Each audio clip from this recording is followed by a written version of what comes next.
വീഡിയോക്ക് എല്ലാവർക്കും സ്വാഗതം. അപ്പം നമ്മളിപ്പോൾ ചെയ്യാൻ പോണേ, നമുക്കാണെങ്കിൽ 4 മാങ്ങ കിട്ടി. എവിടെ നിന്നാ? അവിടെ കാട്ടിൽ എന്തോന്ന് മാങ്ങയുടെ ഒരു മരമുണ്ട്, അവിടെ നമ്മൾ പറിച്ചതാണ്. അപ്പം നമ്മളുടെ വീഡിയോയിലേക്ക് പോവാം. നമ്മുടെ പരിപാടിയിലേക്ക് കിടക്കാം.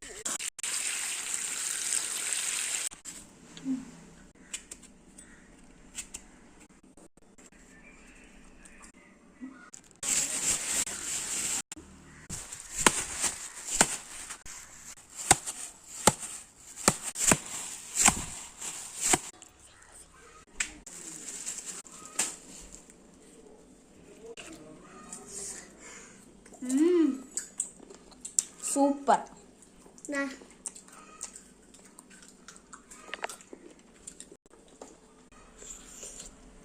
ഇഷ്ടപ്പെട്ടാൽ ലൈക്ക് ചെയ്യുക, സബ്സ്ക്രൈബ് ചെയ്യുക. Bye bye.